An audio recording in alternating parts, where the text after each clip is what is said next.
નમસ્કાર. ચાલો આજે એક સફર પર નીકળીએ, વિપશ્યનાના માર્ગ પર. આ કોઈ સામાન્ય ધ્યાન પદ્ધતિની વાત નથી, પણ મનને શુદ્ધ કરવાની એક ઊંડી યાત્રા છે. અને ખબર છે, આની શરૂઆત એક ખૂબ જ વ્યક્તિગત અને ગંભીર સંકટની વાર્તાથી થાય છે. ચાલો આ યાત્રાને સમજીએ. તો વાત એમ હતી કે એક એવો ભયંકર માથાનો દુખાવો શરૂ થયો, માઇગ્રેન, કે જેનો કોઈ ઇલાજ જ નહોતો. મોટા મોટા ડોક્ટરોએ હાથ ઊંચા કરી દીધા. અને પછી શું? બસ મોર્ફિનના ઇન્જેક્શન. પણ એ તો ઇલાજ નહોતો, એ તો એક મોટા વ્યસન તરફનો રસ્તો હતો. અને બસ આ જ નિરાશામાંથી એક નવી શોધની શરૂઆત થઈ. અને પછી ખબર પડી કે આનો જવાબ કોઈ દવામાં નથી, કોઈ ગોળીમાં નથી, પણ એનો જવાબ તો ક્યાંક બીજે જ હતો, અંદર, મનની અંદર. અને અહીંથી જે સફર શરૂ થઈ, શરીરના દુઃખથી મનની શુદ્ધિ સુધીની સફર. તો આ જે રસ્તો મળ્યો, એનો પાયો શું છે? એનો પાયો છે ધમ્મ. હવે સવાલ એ થાય કે આ ધમ્મ એટલે શું? અને સૌથી અગત્યનું, એ કોઈ ધર્મ કે સંપ્રદાય સાથે કેમ જોડાયેલો નથી? ચાલો એને સમજીએ. જુઓ, ધમ્મ એટલે કોઈ પૂજાપાઠની વાત નથી. એ તો કુદરતનો એક સાર્વત્રિક નિયમ છે. સીધી વાત, જેવું કરશો તેવું ભરશો. મનમાં ગુસ્સો, નફરત કે અહંકાર જેવું કંઈક ખરાબ આવ્યું એટલે તરત જ સજા મળશે. સજા એટલે શું? બેચેની, દુઃખ, અશાંતિ. અને જેવું મન સાફ થયું, પ્રેમથી, કરુણાથી ભરાયું, એટલે તરત જ ઇનામ, શાંતિ અને સુખનું ઇનામ. અને આ નિયમ એ કોઈના માટે બદલાતો નથી. દરેક માટે દરેક જગ્યાએ એક સરખો જ. આપણે જે વાત કરી એ જ અહીં સ્પષ્ટ દેખાય છે. એક બાજુ છે સંપ્રદાય, જે અમુક માન્યતાઓ, અમુક રીતિરિવાજોમાં બંધાયેલો હોય છે. પણ બીજી બાજુ છે ધમ્મ. બુદ્ધે કોઈ નવો વાદ કે ધર્મ શરૂ નહોતો કર્યો. એમણે તો બસ એક કુદરતી નિયમ બતાવ્યો.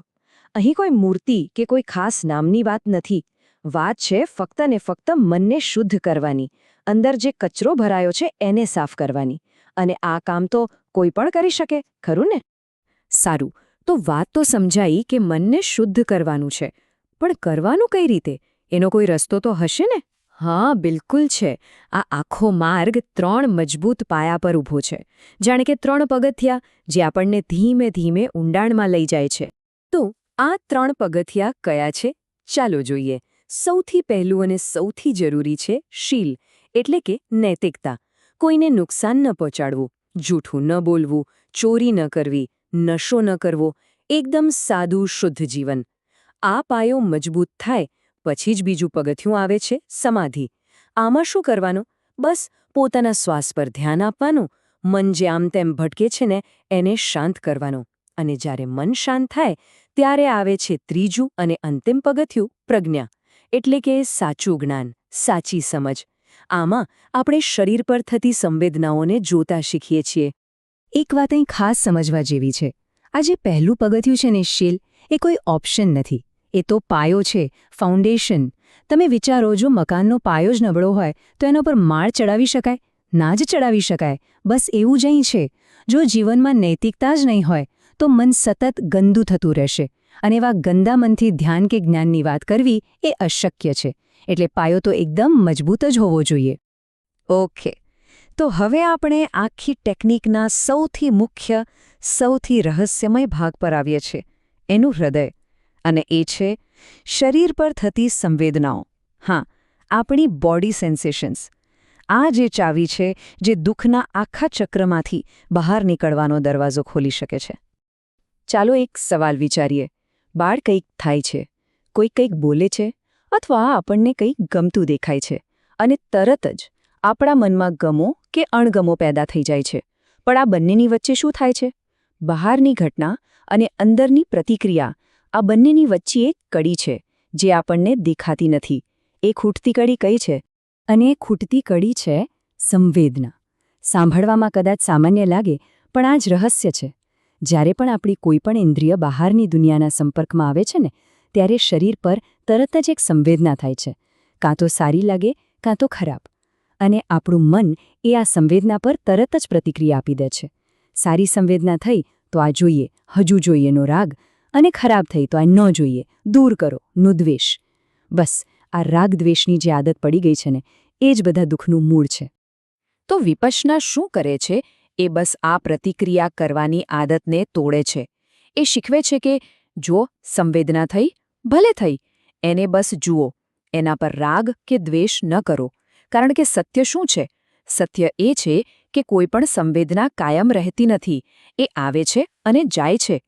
જ્યારે આપણે આ સત્યને અનુભવથી સમજી લઈએ છીએ, ત્યારે મન આપોઆપ પ્રતિક્રિયા કરવાનું બંધ કરી દે છે. એ શાંત થઈ જાય છે. અને આ જ સાચું જ્ઞાન, સાચી પ્રજ્ઞા છે. હવે એવું નથી કે આ ટેકનિક આજે જ કોઈએ શોધી કાઢી છે. ના, એની તો હજારો વર્ષોની એક અદ્ભુત કહાણી છે. એક એવી સફર જેમાં ગુરુ શિષ્ય પરંપરાએ આ જ્ઞાનને એના શુદ્ધ સ્વરૂપમાં સાચવી રાખ્યું. ચાલો એ સફર પર એક નજર કરીએ. આની શરૂઆત થઈ બુદ્ધથી, જેમણે આ માર્ગને ફરીથી શોધ્યો. પછી આવ્યા સમ્રાટ અશોક, જે એક સમયે ચંડ અશોક કહેવાતા હતા. એ આ ધમ્મના માર્ગે ચાલીને ધમ્મ અશોક બની ગયા. અને એમણે આ જ્ઞાનને ભારત અને આસપાસના દેશોમાં ફેલાવ્યું. પણ પછી સમય જતાં ભારતમાંથી જ આ ટેકનિક ગાયબ થઈ ગઈ. પણ ચમત્કાર જુઓ, આપણા પડોશી દેશ બર્મામાં ત્યાંના ગુરુઓએ આને 2500 વર્ષ સુધી જરા પણ ફેરફાર વગર શુદ્ધ સ્વરૂપમાં સાચવી રાખી. અને હવે આ ટેકનિક પોતાના ઘરે ભારતમાં પાછી ફરી છે અને આખી દુનિયામાં ફેલાઈ રહી છે.